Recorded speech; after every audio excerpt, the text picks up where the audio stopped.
I did want to talk about these two fighters. Shout out to Brandon Adams. He did his thing. Performed well. Just the other night on Thursday night.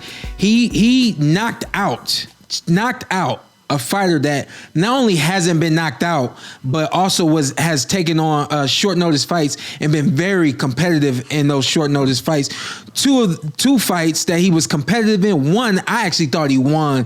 And so coming to the ring against Brandon Adams, I'm not gonna lie, like I didn't really know what was gonna happen. The other kid, Duverson's big, long, rangy, and strong. So I wasn't sure what Duverson, what that fight was gonna look like, but Duverson wasn't able to hold up to Brandon Adams. The kid's got a lot of power.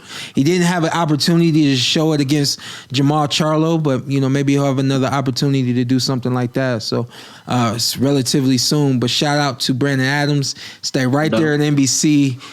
That's where you're gonna blow up at. Yeah, the no doubt. other fighter is big shots to stop him. Yeah. Hey yo, and then the other fighter, Brian Ceballo. Ceballo. Did y'all get to check out Brian Ceballo? I don't think I paid much attention to that one. I saw the first about round and a half. This kid doesn't even matter. This kid can box. And this kid, when I say he can box, I'm not talking about speed. I'm not talking about his movement. I'm not talking about his skills. The kid is smart. We sat down at a fighter meeting and spoke to him, and he's telling me like all these like, at that point in time, I felt like they were open-ended answers. Say, hey, so what's your boxing style? I don't think I really have a style. I'm like, okay, well, who would you describe yourself? If you had a fighter, you could describe compare yourself to. He said, really, I don't really watch boxing, so I don't really. What? All right, so what do you think? That don't make sense. What do you think about the fighter you get in the ring with? Well, I haven't really checked him out, but I just know that he's tough. I was like, okay, so what's your game plan? I'm just gonna go out there and make some adjustments. And let me excuse me, I am exaggerating just a little bit. He sounded much more intelligent than I'm making him appear. No, not energized, but much more intelligent. Oh. I mean, his responses were much more intelligent than the way I'm presenting it, but they were open-ended. It was like, you don't sound definitive in anything but the fact that you're going to win this fight. So I'm like, okay, so this kid says he's going to go out there, doesn't really have a game plan. He's just going to go out there and start making adjustments and adjust to the fighter and make it happen. I swear to God, when the fight starts, I see this dude literally, mind is thinking, turning. He goes from fighting on the outside using a great jab to then he's on the inside banging this kid out. Then he's back on the outside. I mean, I think he's like 8-0 now or something like that. I don't have my notes right now, but the point is, with the lack of experience this kid has, he showed so much maturity in 10 rounds. I think he's 11-0 now. So much maturity, so much intelligence. And I think that is the separation a lot of times with a lot of the fighters out there who want to make that leap from being a up and coming fighter to a contender or and then to champion status.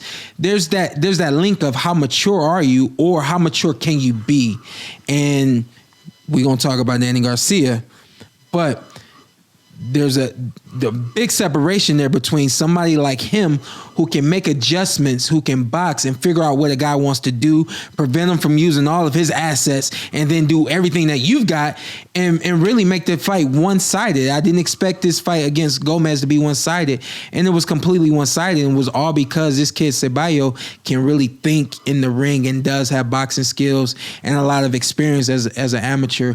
He went for two different Olympic Games as well, so came up short in both Olympic game trials, 2016 games and the 2012 games. He came up short in the trials of both of those, but he is definitely a fighter to watch in the future. Shout out to Brian Ceballo.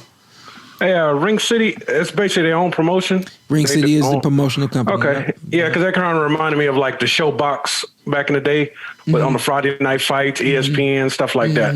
Like not the big names, but Sometimes you get somebody you know. That's the first time I ever seen Tony Harrison knocking somebody on ESPN. Oh yeah. Was it? Was it Willie I don't Nelson? know, but he smoked him. I said, "Who is this?" Yeah, I don't think that was Willie Nelson, but yeah. Oh, don't throw Willie Nelson out there. Yeah. But yeah, man. So that's where it starts from. A lot of us. It starts ESPN Friday Night Fights, Showbox. That's where I really started. That's where things really started to go for me. And guys, now y'all got another platform. You got NBC and Ring City Boxing. So if y'all want to be seen, of the opportunity. Absolutely, y'all, think you've been overlooked and you want to get signed or anything like that, consider Ring City, consider NBC Sports. Okay. Yeah. Okay, Death Row Records. Yeah, that's what I'm saying. Yeah, it was Took night vibes there. Hey, I also want my one note on that. I thought Ceballo, after, like I said, I watched about a round and a half. I thought he would stop him, and so I was a smidge disappointed that he didn't stop him. Okay. In fairness, yeah, no. So I can't do that. The one mark that I did have on him is his lack of power, his lack of strength, but that comes with maturity. I don't know how old the kid is. I think he could be 24, but don't quote me on that. But he's young. He's got a nice 147 frame to really start to fit into and grow into. And when you're young like that, not all of us are mature and have that grown man strength at that age. So he's got some room to improve. But if your biggest knock is, hey man, you need to get stronger, you can do that. You know what I mean? Yeah. It's hard to, we're going to get to Danny Garcia, but it's hard to kind of, get guys to do some other things. You know what I mean? Yeah. Don't tell me you didn't enjoy what you saw, because I know you did. What you need to do now, hit that subscribe button, hit the like, hit that notification button. Check us out every week, every Tuesday, something new for you right here on the Porter Way Podcast.